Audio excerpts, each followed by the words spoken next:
محترم ناظرین، آئیے ابراہیم علیہ الصلاۃ والتسلیم کا واقعہ لے کر آیا ہوں۔ آپ کے پیدائش کا واقعہ دوسرا پارٹ ہے، ملاحظہ فرمائیں۔ چینل پہ نئے ہیں تو چینل کو سبسکرائب کریں، شیئر کریں، کامنٹ۔ ناظرین، حضرت ابراہیم علیہ السلام جب لڑکے تھے تو قوم کو دیکھا کہ وہ زمین و آسمان کے خالق کو نہیں مانتے اور اپنی تمام حاجتوں اور مرادوں کو اپنی بنائی ہوئی مورتیوں کے سامنے پیش کرتے ہیں۔ اور بعض لوگ قوم میں ایسے بھی ہیں کہ کوئی ستاروں کو، کوئی چاند کو پوجتا ہے۔ یہ کیفیت دیکھ کر ان کو شرمندہ کرنے کی غرض سے آپ نے ان لوگوں سے کہا کہ میں بھی ایک کو اپنا رب ٹھہرا لوں، مورتوں میں سے یا ستاروں کو یا چاند کو یا سورج کو، چونکہ وہ پہلے بھی نادم ہو چکے تھے اور ساری قوم حضرت ابراہیم علیہ السلام سے ناراض تھی۔ چنانچہ ابراہیم علیہ السلام نے ان کو لاجواب کرنے کے واسطے سب سے پہلے ایک ستارہ کو اپنا رب ٹھہرایا، لیکن وہ کچھ دیر بعد غروب ہو گیا تو جانا کہ یہ حال پر نہیں ہے اور کوئی دوسرا اس پر حاکم ہے، اور اگر وہ رب مستقل ہوتا تو اعلیٰ حال سے ادنا میں کیوں آتا۔ پھر اس کے بعد چاند صورت میں بھی عیب پایا تو سب کو چھوڑ کر ایک ایسے خدا کو اختیار کیا جس کو ساری مخلوقات اپنا رب مانتی ہے اور وہی سب سے بڑا رب ہے۔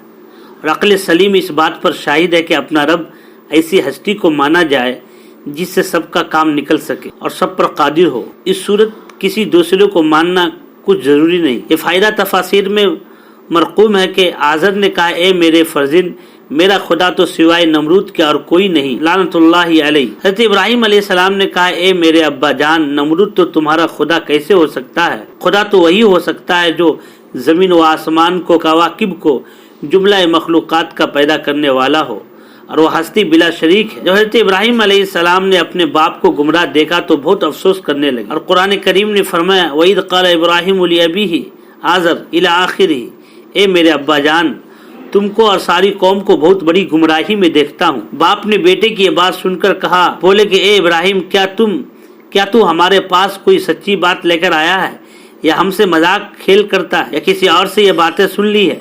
حضرت ابراہیم علیہ السلام نے اپنے باپ کی یہ باتیں سن کر جواب میں کہا، بر ربکم رب السماوات والارض الی آخرہ، اور نہیں اے میرے ابا جان، بلکہ رب تمہارا وہی ہے جو رب ہے آسمانوں اور زمینوں کا، جس نے ان کو بنایا، اور میں اس بات کا قائل ہوں۔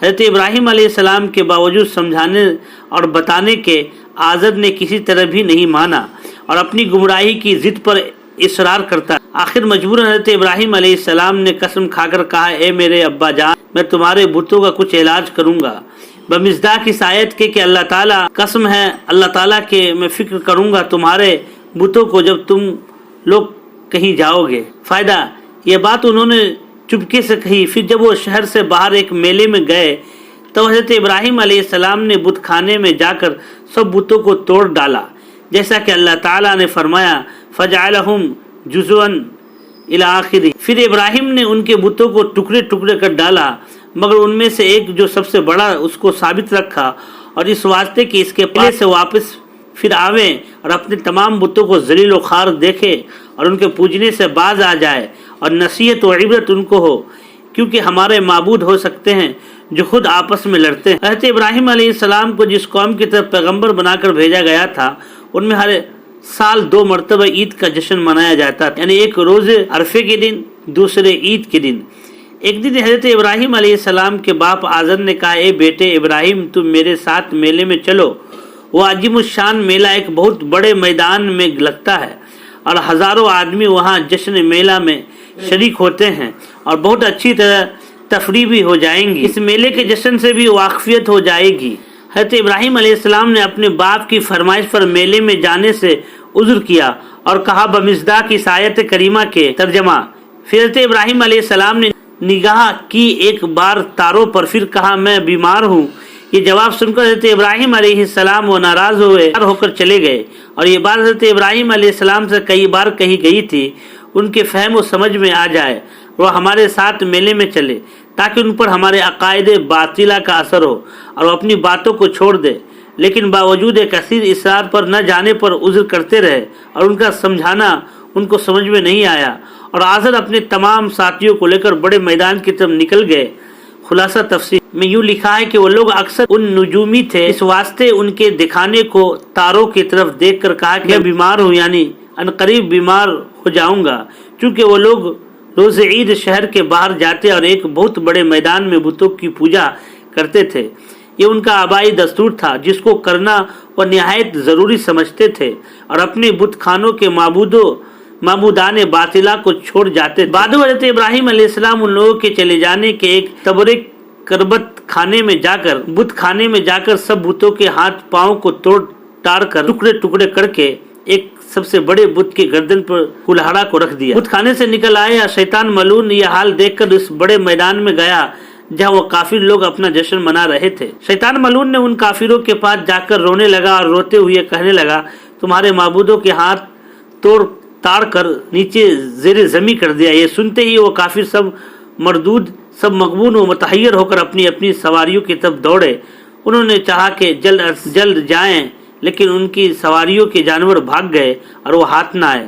تب پشیمان ہو کر پیادہ شہر میں آئے اور سیدھے اپنے بت خانے کی طرف پہنچے، اور وہاں جا کر جب انہوں نے اپنے بتوں کا یہ حال دیکھا تو بہت زیادہ افسوس اور فکر میں مبتلا ہو گئے اور کہنے لگے، قالوا من فعل هذا بآلهتنا انه لمن الظالمین۔ ترجمہ، وہ سب کے سب بولے کہ یہ کام کس نے کیا ہے؟ ہماری معبودوں کے ساتھ یہ کام جس نے بھی کیا ہے نہایت مذموم ہے، وہ بہت سخت مجرم و ظالم ہے، ہم البتہ اس کا بدلہ اسے ضرور لیں گے۔ پھر وہ لوگ آپس میں بہت کچھ مشورہ کرنے لگے۔ قالوا سمینا فتى یذکرهم یقال له ابراہیم، اور سب آپس میں کہنے لگے، ہم نے سنا ہے کہ ایک نوجوان ہے جس کا ذکر کیا جاتا ہے اور نام اس کا ابراہیم ہے، ہو سکتا ہے شاید وہی یہ سب کیا ہو، اور وہ نوجوان ہمارے پتھر کے جو معبود ہے ان کا سخت دشمن ہے، اس لیے زیادہ گمان اسی نوجوان پر ہے، ممکن ہے یہ گمان ہمارا صحیح ہو۔ اس طویل گفتگو کے بعد حضرت ابراہیم علیہ السلام کو بلایا اور سب کی طرف متوجہ ہوئے اور ان سے کہا کہ قولہ تعالی، اور سب کے سب ترش ہو کر کہنے لگے، اس نوجوان کو سب لوگوں کے سامنے لاؤ تاکہ ہم سب لوگ ان نوجوان کو دیکھیں، اس نے جرت کیسے کی؟ اگر فی الحقیقت یہ کام اس نوجوان نے ہی کیا ہے تو سخت ظالم ہے اور ہم سب کے سب اس ظلم پر گواہی دیں گے، اس کو اس جرم کی پاداش میں سخت سزا دی جائے گی، وہ آئندہ کبھی اس ظلم کا ارتکاب نہ کر سکیں گے۔ یہ خبر بادشاہ نمرود تک بھی پہنچ گئی، وہ بھی کیفیات سن کر نہایت حیران و پریشان ہوا۔ اس نے اپنی رعایا میں سے جو سنجیدہ لوگ تھے ان سب کو طلب کیا تاکہ کوئی مشورہ کیا جائے، اس مجرم کو جس نے ہمارے معبودوں کے ساتھ یہ نازیبا حرکت کی ہے سزا دی جائے۔ چنانچہ بادشاہ نمرود نے بڑے بڑے اپنی قوم کے سرداروں اور چوہدریوں کو بلایا اور خوب مشورہ کیے۔ بالآخر یہ طے پایا کہ ایک عام دربار منعقد کیا جائے، جب تمام لوگ اس دربار میں حاضر ہو جائے پھر اس نوجوان کو بھی طلب کیا جائے اور اس سے باقاعدہ مکالمہ کیا جائے تاکہ وہ جواب ہو کر ہمارے معبودوں کے ساتھ اچھا برتاؤ کرے۔ چنانچہ بادشاہ نمرود نے دربار منعقد کرنے کی تاریخ متعین کر دی اور عام منادی کو حکم دی گئی کہ اس دربار میں حضرت ابراہیم علیہ السلام کو طلب کیا گیا۔ جب دربار شاہی کی تاریخ آئی اور اس قوم نے اپنے بادشاہ وقت کے حکم کی تعمیل کی اور سب کے سب دربار شاہی میں حاضر ہوئے، پھر جب مجمع کثیر ہو گیا تو نمرود نے حضرت ابراہیم خلیل اللہ کو بلایا اور حضرت ابراہیم کو سارے مجمع اور خود بادشاہ وقت نمرود نے بہت دھمکایا، ڈرایا اور کہنے لگا، یہ کام ہمارے بتوں کے ساتھ تم نے ہی کیا ہے، اے ابراہیم افسوس ہے تم نے سب کو ہی توڑ دیا، کسی کو بھی ثابت نہیں رکھا، آخر یہ کیا بات تھی؟ یہ باتیں درباریوں کی حضرت ابراہیم علیہ السلام نے سنی اور پھر بولے، میں تو ان کو نہیں توڑا۔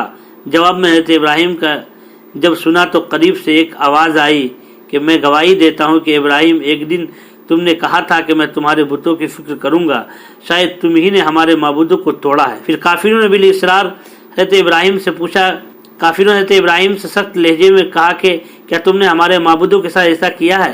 اور ہم لوگ زیادہ تر گمان بھی تم ہی پر کرتے ہیں۔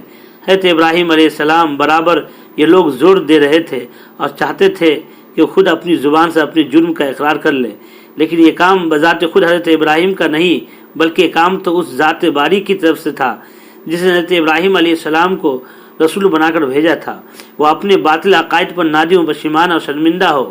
چنانچہ دربارہ الہی سے حضرت ابراہیم علیہ السلام کو حکم ہوا کہ ان لوگوں سے کہہ دیجئے کیوں نہیں اپنے بڑے معبود سے دریافت کرتے ہیں جب سب سے بڑا ہے، اسی کے ہاتھ میں کلہاڑا ہے، ارشاد ربانی ہے۔ حضرت ابراہیم نے ان لوگوں کو شرمندہ کرنے کے واسطے ان سے کہا کہ یہ چیز مجھ سے کیوں دریافت کرتے ہو؟ تم اپنے سب سے بڑے معبود کو کیوں نہیں دریافت کرتے؟ اگر وہ بولنے پر قدرت رکھتے ہیں وہ تمام ماجرا آپ لوگوں کو بتائے گا، آپ سب اس واقعہ سے مطمئن ہو جائیں گے۔ انہوں نے نہایت ہی شرمندہ ہو کر جواب دیا، اے ابراہیم، بت بھی کہیں بولتے ہیں؟ وہ نہ سنتے ہیں، نہ حرکت کرتے ہیں، نہ دیکھتے ہیں۔ یہ مایوسی کا جواب حضرت ابراہیم نے اپنی قوم سے سنا تو آپ نے اپنی ساری قوم سے کہا کہ اے میری قوم، جو معبود بات نہیں کرتے اور نہ دیکھتے نہ سنتے، پھر ان کو خدا کیوں کہتے ہو؟ ان سے پرہیز کرو۔